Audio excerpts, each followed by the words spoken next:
primeirão e a gente está aqui hoje em outro ambiente porque tudo envolve matemática, não é, professor Maurício? Tudo mesmo, tá? Desde a confecção de um pão, o fazer bolo, o cozinhar mesmo, né? A medida da cozinha, se tem uma quantidade X na família, a quantidade de arroz que faz é uma, se vem parentes visitar, a quantidade tem que dobrar, ou né, uma terça parte, uma quarta parte, tudo vai depender de como está lá no livrinho de receitas. Pois é, né? Então, uma simples receita, você está usando matemática. Então, o pessoal diz, não gosto de matemática, mas não tem como fugir dela, né? Tá fazendo uso no seu dia a dia o tempo todo. E hoje a gente vai ver mais um conjunto numérico. Então, a gente viu os números naturais, a gente viu os inteiros e agora os... Quebrados. Quebrados? Agora então aquela perguntinha lá, inteiro porque tá quebrado? Agora vamos quebrar. Vamos quebrar esses números, vamos reparti-los. Opa, repartir. Então vem junto com a gente, professora Aldelina, vamos lá na nossa aula de número 13, vem com a gente. Olha lá então nos slides, a aula de hoje vai envolver os números racionais.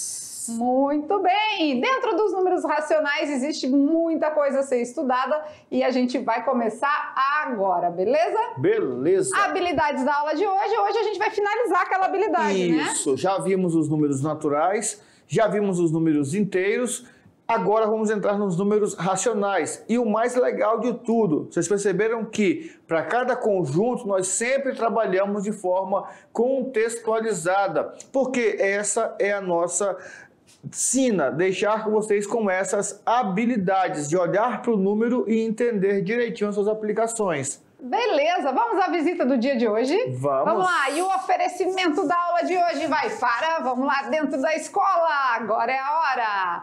E a gente tá aqui dentro da escola, eu tô bem na graminha, pisando na grama. E essa escola aqui, né?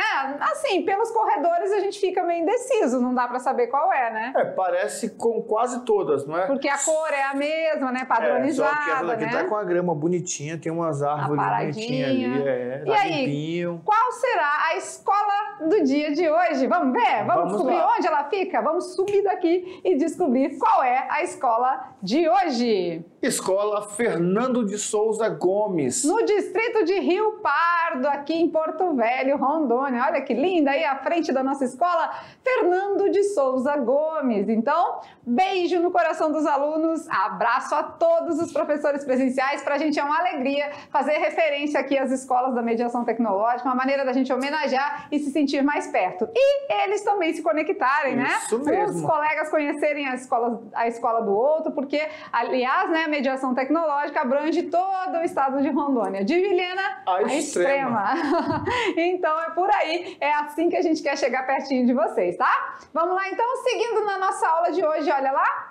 O nosso tira da cartola, o nosso mágico, a parte 3 de conjuntos numéricos. Vamos lá. Conjunto dos números racionais. Quando a gente fala de racional, vamos conversar aqui um pouquinho. Quando a gente fala de números racionais, o que a gente está querendo dizer com isso, né? Já estamos falando de racionar, né? Racionar é partir, dividir. Mas o número racional, ele também pode ser inteiro? Pode. Pode ser natural? Pode. E aí ficam essas perguntinhas, já vai pensando aí. Até porque o natural é só natural, mas o inteiro, ele é inteiro positivo, negativo. O inteiro positivo é natural. Então, no racional vai ter uma coisa maior aí, não é? Vamos descobrir? Vamos. Então, vem com a gente. Olha lá, nos números racionais, a gente vai dividir ele também em subconjuntos, né? Que são as frações e os números decimais. Vamos entender na prática cada um deles, né? Então, aqui, vamos conversar aqui agora. O que vai acontecer agora, né? A gente falou no início, começamos num cenário aí diferenciado, né? Começamos numa cozinha. Por quê? Porque tudo envolve matemática. Então, a gente trouxe um vídeo para mostrar esse envolvimento para vocês. Vamos assistir.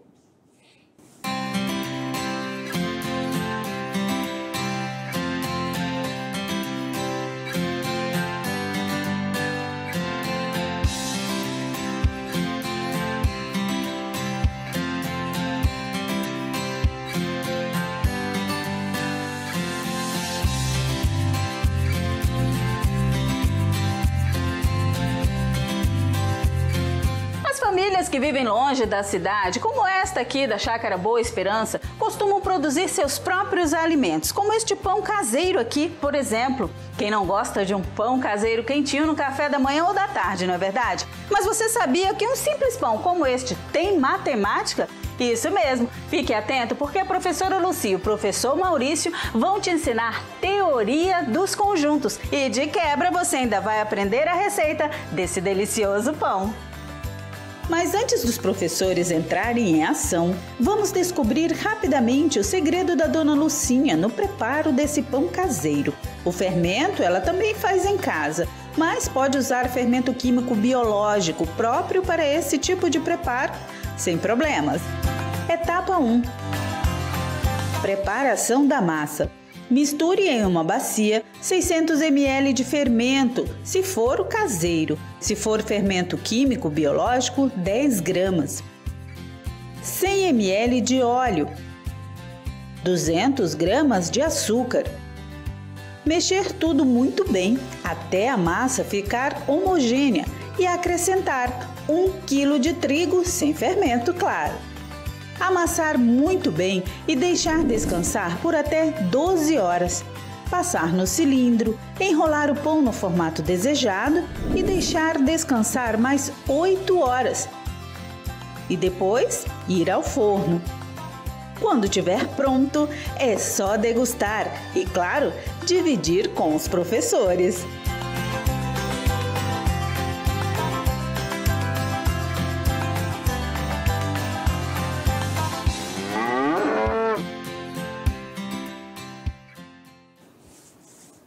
É a parte mais, a melhor parte que eu gostei. Dividir. Dizia dividir com os professores. Essa parte aí, realmente.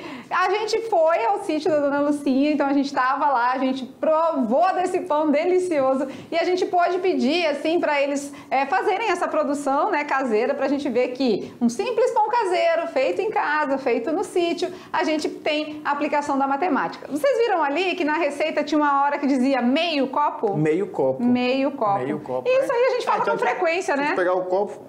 Partir o copo no meio? Olha só, né? A interpretação da receita também faz parte, tá? Dentro dos números racionais, a gente vai estudar algumas coisas interessantes. Olha lá. Então, você percebeu que os números também podem ser representados em forma de fração? Fração também podem ser quebrados, não é? Quebrados, repartidos. Né? Vamos ver?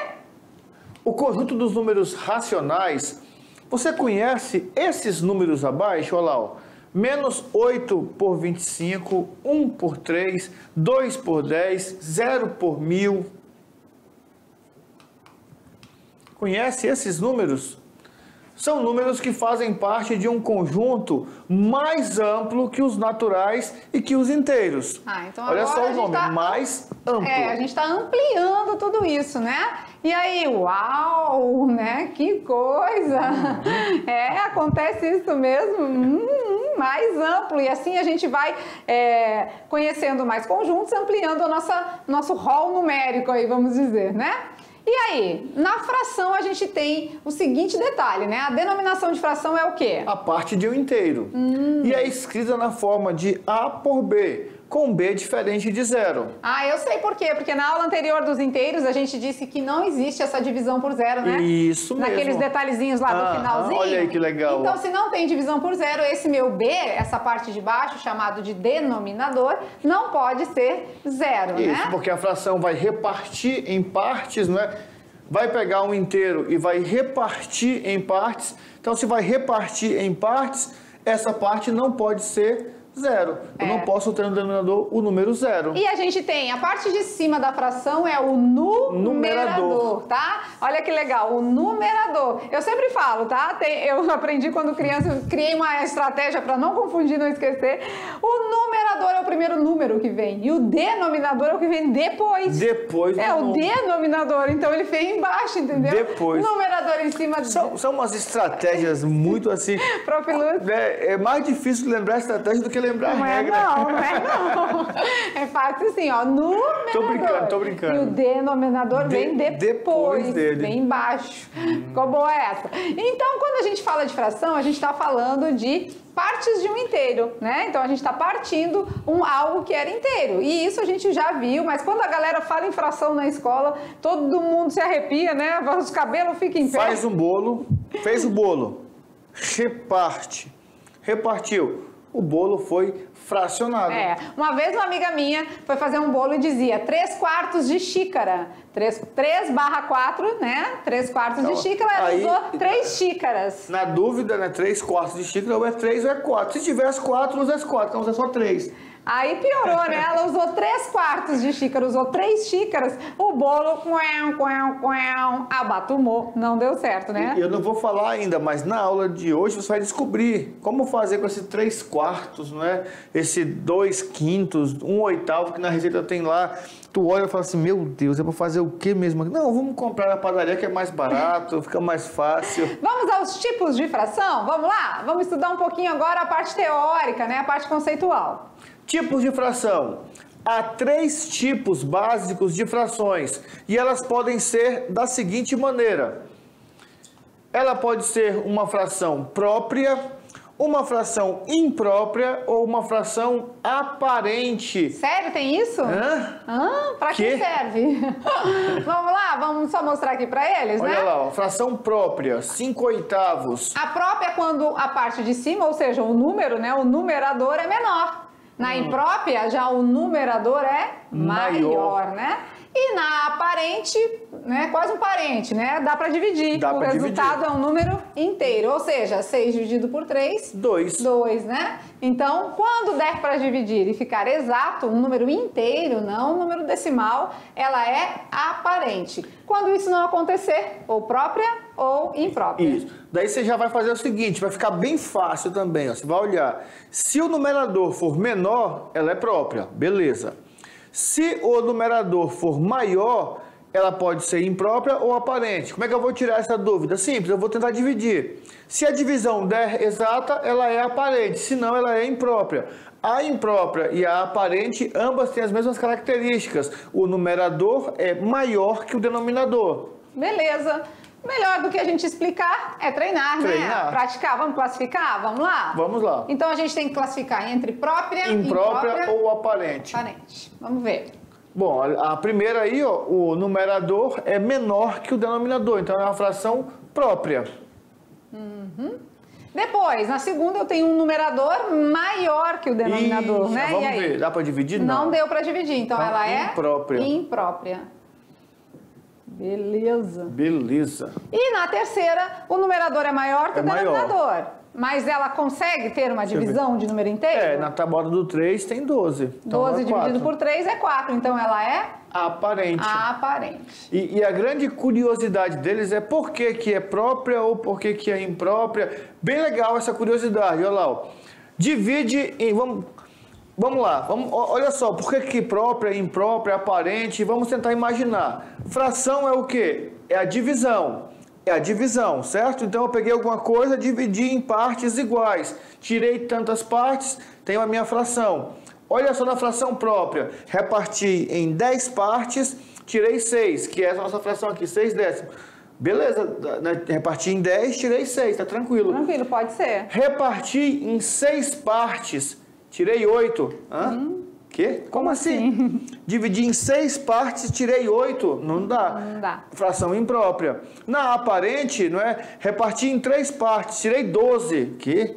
Então quer dizer, 3 vezes 4 dá 12. Então eu tenho 4 inteiros. Viu a diferença entre elas? Na própria, tu consegue visualizar a fração. Nas outras duas, não. Nas outras duas, tu vai fazer adaptações.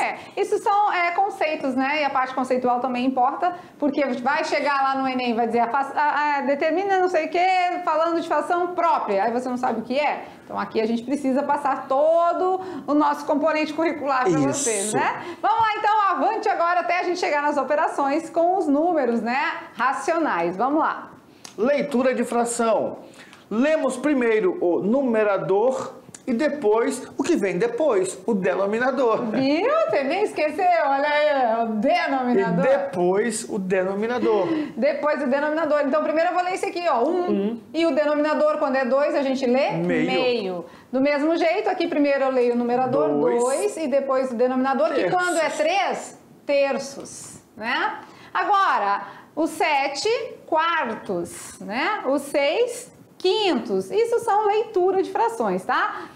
Aí, o que acontece? E a partir do 10, né? Também temos esse detalhe. Quando temos 10, 100 ou 1000, 10 mil, enfim, né? Vamos lá. É décimo. 1/100º. Milésimo. Então, quando for de base 10, você sabe que vai ler de maneira diferente, tá?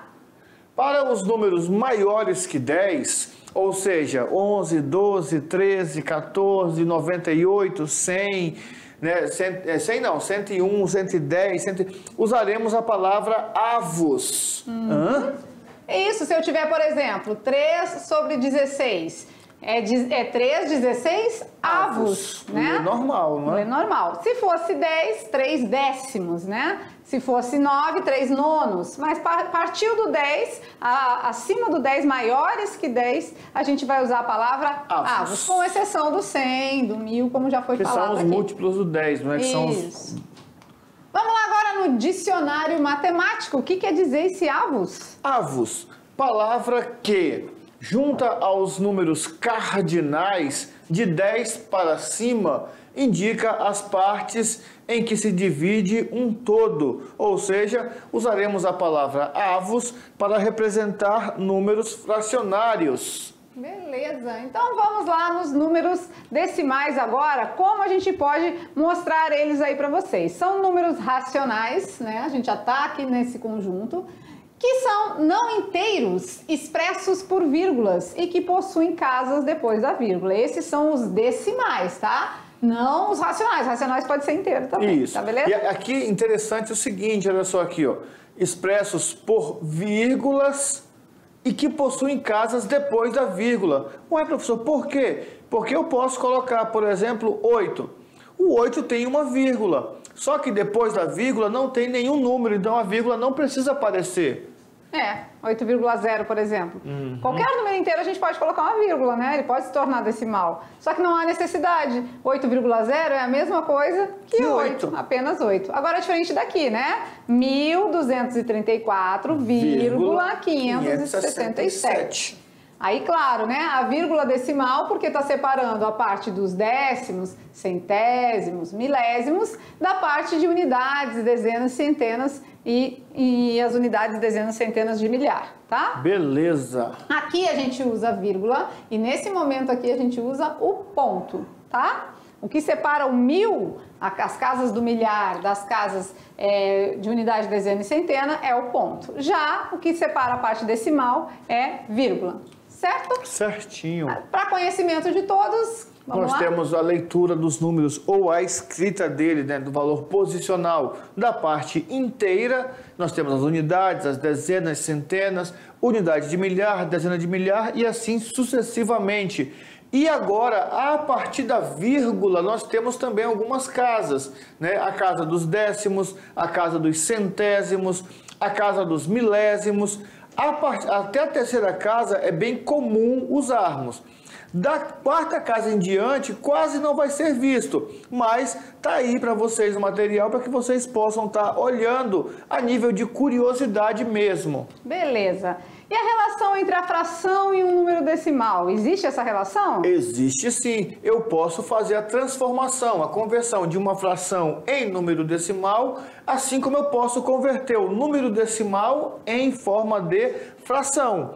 E para transformarmos uma fração em número decimal, basta dividir o numerador pelo denominador. Muito bem. Fazendo essa divisão, a gente chega no número decimal, né? Então, tipo, 10 quartos. 10 dividido para 4. 2,5. 5 nonos. 5 nonos vai ser... 5 dividido para 9. Para 9, 0,5555, né? Uma dízima periódica. 16 dividido por 8 dá 2. Dá 2. Uma fração aparente. Isso, um resultado de um número inteiro. Então, existe relação de fração para decimal. Assim como a gente pode fazer o inverso, de um número decimal transformar em fração, tá? Beleza. Um racional inteiro, vamos aos tipos agora. Existe o racional inteiro, né, que tá o conjunto dos números inteiros faz parte dos racionais. Então, há frações que originam um número inteiro. Foi o que a gente viu anteriormente. Isso, que são ali, né? nossas frações aparentes, né? Pode até colocar aí a fração aparente nesse caso. Então, por exemplo, 10 dividido para 2? 5. 5, é um número inteiro. 32 por 4? 8. 8. 16 por 8? 2. 2. Negativo? Negativo. Né? Beleza? Continua com sinal. Nesses casos, o resultado da divisão é um número sem vírgula, tá? Aqui a gente está falando de conceitos. Esse é o racional inteiro. Vamos falar do racional exato agora. Há frações que possuem representações decimais exatas. Como assim, professor, decimal exato? Observem que na divisão de 5 para 2, a resposta foi 2,5. Acabou. Não tem mais uma sequência depois do 5. 3 para 4, ou seja, 3 quartos, deu 0,75.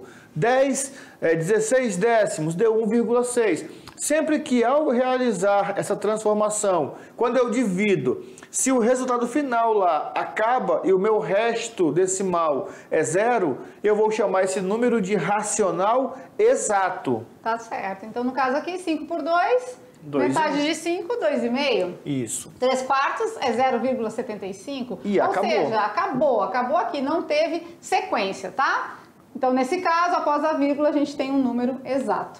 Agora vamos ao racional periódico, vamos lá. Há frações que não possuem representação decimal exata, ou seja, quando eu faço a divisão, se eu for teimoso e quiser continuar, eu não vou acabar nunca. E é nesses casos que você coloca e às vezes aparece o E na calculadora. Você já fez? Você já usou assim a calculadora que você dividiu, por exemplo, 5 por 6 e aí dá 0 e aparece um Ezinho, querendo dizer que dá erro? Na verdade não é um erro, né? Porque a calculadora ela não comporta, né? Não, é porque são infinitos, né? Vai ser 0,83333333333 infinitamente 3, porque se você fizer a divisão ali no caderno, né, com o lápis, com a caneta, você vai dividindo, vai dar 3, vai dar 3, vai dar 3 o tempo todo. Então, o que isso significa? Que esse Ezinho, ele quer dizer para vocês que é uma dízima periódica ou um número infinito, tá? Então, é o caso do racional periódico. Após a vírgula, existe um período, tá? Beleza? Beleza. Vamos lá, então, continuando, vamos ver? Conjunto dos números racionais. Quem são eles, né? Vamos agora que vai ficar um negócio interessante, porque é uma sequência infinita para a esquerda e para a direita, igual aos números inteiros, só que agora, entre cada dois números inteiros, eu vou ter uma infinidade de frações e de números decimais. E cada fração tem um sucessor e tem um antecessor. Cada número decimal tem um sucessor e tem um antecessor. Ou seja, eu tenho agora, entre dois números inteiros, uma infinidade de números racionais. E olhando melhor, vamos na próxima página aqui, você vai ver agora como funciona, né? Os naturais no nosso diagrama tá dentro dos inteiros, a gente já tinha visto isso. Então a gente tinha os naturais, depois os inteiros vieram envolvendo eles e agora a gente tem os racionais, né? Representado pela letra Q de quociente. Vamos lá, os inteiros contêm os naturais e os racionais contêm os inteiros. Os racionais, isso. Agora, ou ao inverso, né? Os naturais estão contidos nos inteiros que estão contidos nos racionais. Beleza? E aqui embaixo, na reta numerada, olha só, você observa que entre o 0 e o 1, nós colocamos ali, por exemplo, o 0,3 com um tracinho em cima, uma dízima periódica. Mas para esse 0,3 eu vou ter um sucessor e um antecessor. Para cada número agora que eu representar entre os dois números inteiros, eu tenho um sucessor e um antecessor. Ou seja, dentro dos números naturais ou inteiros, nós temos uma infinidade de frações e de números decimais. E nos naturais a gente vai ter o 0, o 1, o 2, o 3, já aqui entram os negativos, né? E aqui vão entrar as frações e os decimais. Isso, enfim, tá? Beleza? E agora a gente vai para as operações com os números racionais. A cada conjunto, né, vocês viram que a gente vê... Olha aqui com a gente. Vamos colocar os números racionais aqui? Só um instante. Cobre o fogão aqui. A gente vê aqui que a gente vê a parte conceitual, entende bem como funciona e depois a gente começa com as operações, né? Então, quando a gente está nas operações, a gente vai ver adição, subtração, multiplicação e divisão. Tá? Calma porque tá difícil, tá? Porque tem que passar, não pode derrubar nada. Vai chegar. Agora vem. Olha aí, chegou. Então, estamos agora, vamos fazer algumas operações e a gente quer que vocês fiquem atentos. Porque se vai envolver frações e vai envolver números decimais, é onde mais pega a galera aí do ensino médio, por incrível que pareça, tá? Rapidinho. Você que está tendo dificuldade, não é, naqueles cálculos de química lá, nossa, que cálculo mais difícil. É agora que você precisa ficar atento, porque os detalhes que você aprender aqui, somar, multiplicar, dividir, subtrair, vai te ajudar na química, depois vai te ajudar na física. Então, preste atenção direitinho nessas regrinhas, que vai ficar tudo mais tranquilo lá com a química, tá bom? Bora junto então? Vamos! Operações! Olha lá, vamos começar assim. Adição e subtração. Bom, quando nós formos somar ou subtrair frações, nós vamos ter que, no primeiro momento, ficar atento a dois detalhes. Essas frações têm denominadores iguais. Quem é o denominador? Ou diferentes. É o que vem depois do numerador. Olha aí como ele aprendeu, olha aí. Então, quando os denominadores forem iguais, é muito simples. Vamos fazer já? Vamos. Vamos fazer na prática, né? Vamos Mais na do que ficar a gente exemplificando aqui com a teoria, vamos fazer muito fácil, gente. Denominadores iguais. É muito fácil. Já está falando aí, muito fácil mesmo. Repete o denominador. Ah, repete? Repete, então só repete. Então, vou repetir aqui e aqui já. E efetua os numeradores. 5 mais 6, 11. 13 menos 9. 4. Beleza. Olha, não falei que era muito fácil? Então, olha aí, que legal, né? Muito fácil. Quando os de baixo, os denominadores... Os de baixo. Os depois, que vem depois, são iguais, é muito fácil. A gente repete o de baixo e faz o cálculo com o de cima. Perfeito. É isso, né? Repete o de baixo, faz o cálculo com o de cima. Muito fácil. Muito fácil. Agora, se os denominadores são diferentes... Ai, meu Deus do céu, aí não. Jesus! Aí já fica uma situação mais complicada, né? Denominadores diferentes, o que a gente precisa fazer, professor Maurício? Primeira coisa, encontrar um múltiplo comum. O menor múltiplo comum de 5 e 4. Aqui a gente vai trabalhar com MMC? MMC. MMC. Muito chato? Não, muito fácil. muito fácil. Mínimo múltiplo comum? Olha, na escola eu falava para os alunos, muito chato, mas é necessário, né? É necessário. Então vamos lá. Quem é o menor, né? O mínimo. O mínimo múltiplo comum entre 4 e 5. É o 20. É o 20? Ué, professor, mas como que eu vou achar esse número fácil? Você lembra da tabuada do 4 e da tabuada do 5 e verifica lá qual deles são os iguais. Qual é o menor igual? Esse é o nosso MMC. E aqui a gente passa dividindo e volta multiplicando. Bem facinho, né? Olha lá, 20 que divide para 4. É 5. 5 vezes 3. É 15. E aí a gente volta colocando aqui, certo? 20 dividido para 5. É 4. 4 vezes 2. É 8. É 8, beleza. Então, olha a regra, divide e multiplica. Divide e multiplica. Passa dividindo pelo denominador, multiplica pelo numerador. 15 mais 8. 23. 23 sobre? 20. 20, beleza. Olha aí, não sofre não, tá? Não fica com carinha assim, não fica com beicinho, não precisa, não há necessidade. Agora vamos lá, aqui, entre o 6 e o 4, qual é? É 12, não é? O mínimo múltiplo comum. Na tabuada do 6, que também tá na tabuada do 4, que divide para os dois, né? Tem 12. 12, então vamos lá. Passa dividindo e volta multiplicando. 12 dividido por 6. É 2. 2 vezes 7. É 14. Menos 12 dividido por 4. É 3. 3 vezes 3. É 9. 9, olha que legal. 14 menos 9. 5. 5 sobre 12. 12. Beleza? Beleza. E aí, o que vocês acharam? Sofrido? Não, né? É tranquilo, só que, claro, tem aquele processo de usar o MMC, né? É porque, assim, vocês sabem que é uma revisão. Nós estamos resgatando tal, para que vocês não sofram. Então, assim, a gente vai tentar passar um pouco mais rápido, mas é um assunto que vocês já sabem, já aprenderam. Estamos relembrando. Tenho dificuldade, o que eu faço? Chegando em casa, busca, né? Eu vou fazer uns exercícios, vou pegar umas questões e vou resolver. Porque eu preciso reforçar o que eu não estou conseguindo entender. E tudo que a gente passa aqui é para você não ter dificuldade lá na frente. Porque aluno do ensino médio chegou no primeiro ano, não sabe fazer MMC, não sabe fazer operação nem com fração, nem com número decimal, não avança, porque a gente vai precisar. Vai precisar no segundo, vai precisar no terceiro ano. Então, esse é o nosso objetivo, tá? Também.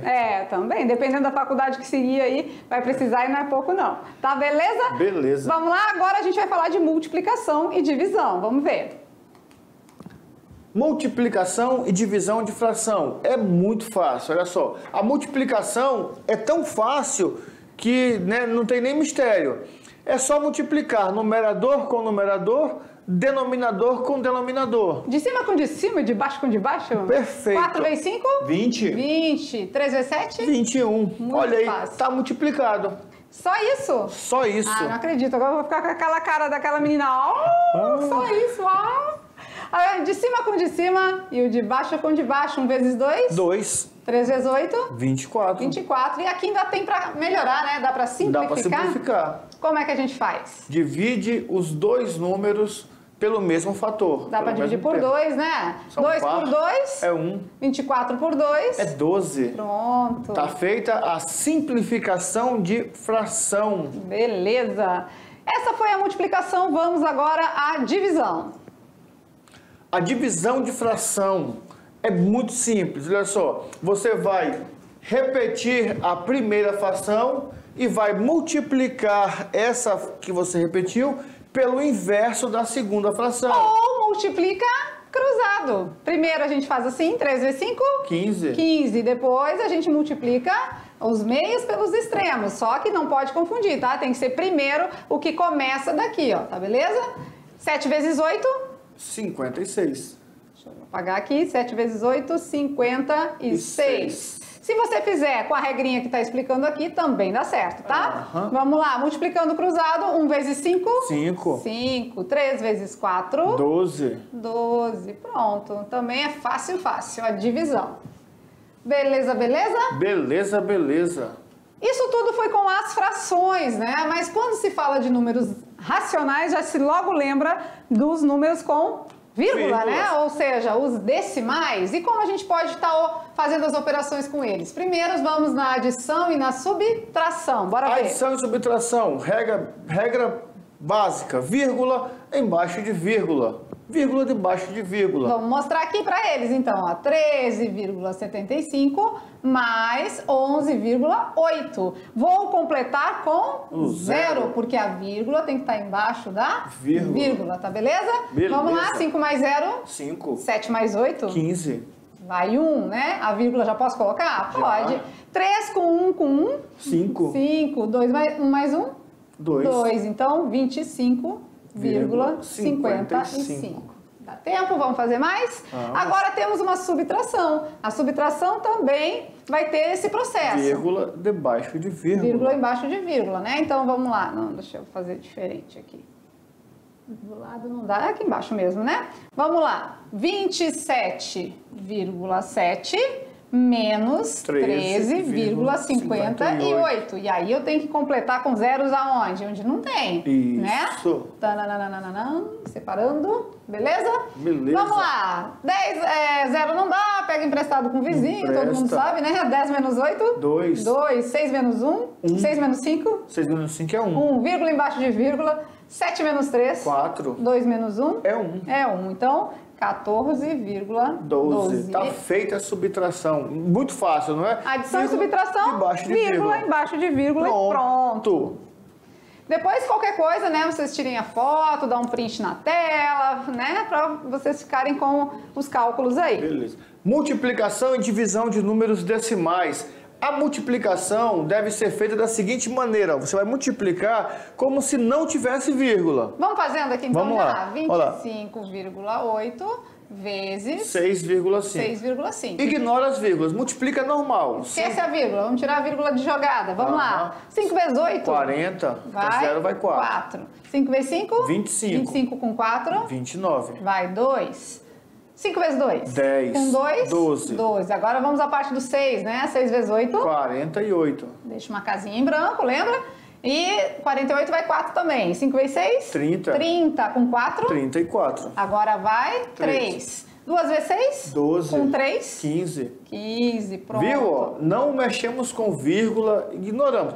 Depois iremos contar. Vamos somar aqui primeiro. Vamos somar. 0, 9 mais 8. 17, vai 1. 4, 5, 6, 7. 6 e 1. Beleza, acabamos a conta. Se não tivesse vírgula, a conta estaria encerrada. Só que agora nós temos as casas decimais. Então vamos fazer o quê? Vamos contar as casas depois da vírgula dos dois números. E aqui tem 1. Outro, 2. Então, 1 mais 1, 2. 1, 2, coloca a vírgula. Acrescenta o total de casas decimais ao resultado. Então, 167,70. Percebeu que cada fator tinha uma casa decimal, o nosso produto ficou com 2 casas decimais. Beleza. Perfeito. Fácil, né? Também é fácil. Fizemos adição, subtração, agora multiplicação, então vamos à divisão. Na divisão dos números decimais, nós vamos seguir alguns critérios antes de dividir. Olha só, para realizarmos a divisão, devemos primeiro igualar as casas decimais. Ah, então aqui eu tenho 2 números depois da vírgula, aqui eu também tenho que ter 2? 2 números. Então vou colocar beleza. um 40? Pronto, beleza. Depois nós vamos eliminar essa vírgula. Ah, então tira. Tira. Então é a mesma coisa que dividir 144 por 9? 1440. Isso, desculpa, acrescentou um 0. 1440 por 9? Isso. Ah, então beleza. Então, agora é só dividir. Vamos começar. 14 por 9? Vai dar 1. Vai dar 1. 9, 1 vezes 9, 9. Para 14? Falta 5. Podemos já colocar direto aqui? Sim, né? Vamos colocar o 9, né? Ah, então vamos colocar o 9. Sobrou? 5. Baixou? O 4. 4. Bom, tabuada do 9, 54. 6 vezes 9, 54? 6 vezes 9? 54. Então, 54, 0. Isso. Beleza? Então, baixa um 0. Coloca o 0 lá. Coloca o 0 lá. 160. Uai, professor, mas eu dividi 2 números decimais e a minha resposta foi um número inteiro? Faz parte, acontece às vezes. É verdade, é desse jeito. Então você viu que adição, subtração, multiplicação e divisão, tanto com frações quanto com decimais, não temos mais dúvida, né? Relembramos aí com vocês. Quando chega, porque, gente, no Enem, lembra, né? No Enem não usa calculadora, no Enem não faz uso de nenhum aparelho eletrônico, de celular, de nada. Então, você vai precisar, em algum momento... E teve vezes do Enem, é tão matemática básica envolvida num contexto, que às vezes é uma continha de dividir. Apenas. Porque assim, o grande trabalho, porque assim, fala assim, a conta de dividir, só isso. Num contexto. Só que para chegar na conta de dividir teve toda uma interpretação. Né? Aí entra as aulas de português, aí entra aquela parte de interpretação de texto, de leitura e compreensão do que está lendo. Né? Mas com relação às operações, eu acredito que para aqueles que já lembravam, para aqueles que já são craques nessas operações, a aula foi assim, tranquilo, eu só aquela estabilizada. Para aqueles que estavam com dificuldade, que não lembravam mais de nada, porque tem aluno que fala assim, professor, não lembro de nada mais. Não lembro. Ixi, passou 2 anos de pandemia. Não lembro de nada. Para esses, eu espero que a aula tenha sido muito útil. Proveitosa. E olha, vocês vão precisar de tudo isso em química, em física, pode ter certeza, tá bom? Então já vai lá guardando direitinho, porque auxilia na matemática e auxilia nas duas exatas, né? Física e química. Verdade. E para finalizar nossa aula, se liga na telinha. Com os números. Brincando com os números. Vamos lá. Qual é a pegadinha de hoje? Vamos ver? Como estamos falando de fração, vamos mexer com os bichos, não é? Vamos lá. É uma charada. O que é que tem 3/7 de um morcego, a metade de uma anta e 1/3 do gorila? Ixi, tem 3/7 no morcego, metade de uma anta e 1/3 do gorila. Que bicho é esse? Que bicho é esse, minha gente, que misturou tudo? Ó, fiquem ligados, as frações dizem muita coisa. Isso mesmo. 3/7 do morcego, meia anta e 1/3 do gorila. É com vocês descobrir, né? Lembrem que a fração tem que repartir em partes iguais, tá? De maneira igual. Vou falar mais nada. Pois é. Então, é com vocês desvendar o nosso desafio, porque depois das atividades de sala, a gente vem com a resposta, tá certo? Vamos lá, hora de praticar. Até já!